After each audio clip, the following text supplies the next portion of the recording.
Okay, come on guys, let's eat. You know, we're all eaters. And we all have to eat, so. We all eat for a living. Food, good food brings joy. It's where it's at.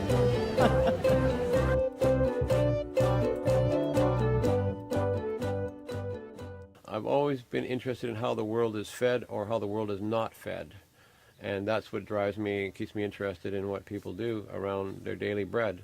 I do what I do because I have been interested in food systems for 40 years, and I've been involved in biodiversity protection and cultural survival of the areas, the community that I live in. My passion really comes from just a basic love of growing food,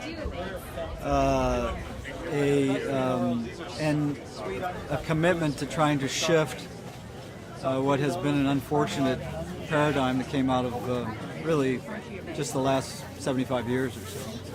And the results of that, and for most of us, is that we have a food system that is not only is it insecure, but it's been incredibly devastating ecologically in terms of personal health. The whole system is at risk, and the planet is at risk. I'm saying that the systems that support us, the air, the water, the earth, the social fabric, I think we're kind of getting the message with the most recent recession, depression cycle, that our food is not that secure. Because we live on an island, we end up, in terms of food security, we're very much reliant on the ferry system. If something were to happen, we would be stranded here and wouldn't necessarily have the skills to provide for ourselves. There aren't too many things that are more fundamental to our existence than how we secure our food. And yet it is something that has been relegated to a very tiny fragment of our population, about 1.5%.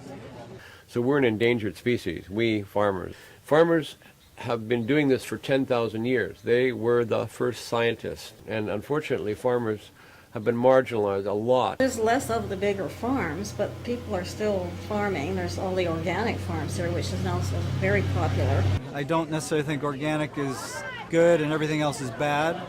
I think there are significant issues in the organic movement. Organic merely addresses the materials we are not using, you know. It does not address the broader system. The local food movement as well. I mean, I think that local food at this point is available to those who can afford it and who have the time to pursue it. You know, the 100-mile diet is a construct. For thousands of years, native people traded diverse foodstuffs over very long distances. I think we have to kind of go back big time and look at that history and how it affects our relationships with the land here and with some of the indigenous people. If we are able to work in a local basis and protect local seed, then we would have more choice. Seeds are genetic banks. And when you have genetic diversity, you have crop diversity. When you have crop diversity, you have economic choice or diversity.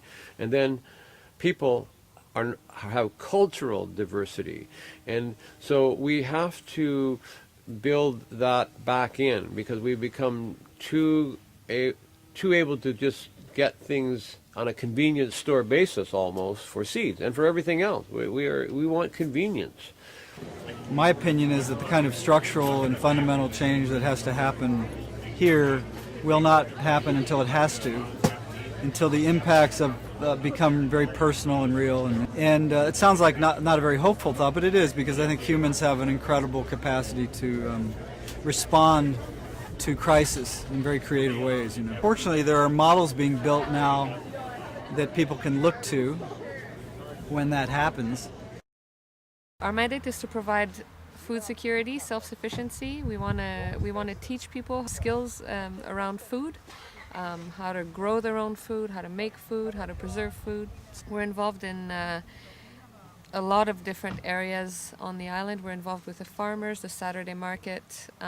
We work with the kids, the seniors. We do a variety of workshops. Today we were doing some pickling. Our core participants include about 50 to 60 people. Our goal is not to reach every single person, and we know that would not be possible anyways, but as long as we can pass on a basic set of skills to 50, 60 people, then these people can teach other folks. In terms of increasing the skills on island, I would say that we've reached our goal. Well, this greenhouse is designed for Salt Spring in terms of the market. I've been totally supported with lettuce and basil for 25 years. You know, family of 5 bought the property, the whole kit and caboodle. It's a viable business. We try to grow here with very sustainable methods. We have a huge amount of production here, but it's all grown with rainwater. And you can see here, these are the little seedlings that actually I just put out today. And then they're put in there, and they're not essentially touched until they're harvested. So when it's time to harvest, then this machine here connects with the lid that the plants are sitting in, and it goes to a motor, and then we just turn the motor on, and then the lettuce comes to us, and we clean it and make sure it's perfect. Up to now, I've been doing this for over 25 years in different greenhouses. I finally got to the point where I can really play. Then I've got citrus, and I've got papaya, hardy papaya, and I've got passion fruit and all kinds of things that I'm trying here, and I'm actually put in a little hardy tropical area in there, and hopefully in 5 years we'll be looking at some pretty groovy stuff coming out of here. Lots of conversation around these issues. We are gaining consciousness, but we haven't yet acted on that awareness. And that's the challenge right now. It's time for people to wake up and smell the coffee. And I've worked with coffee growers, and so I can say that.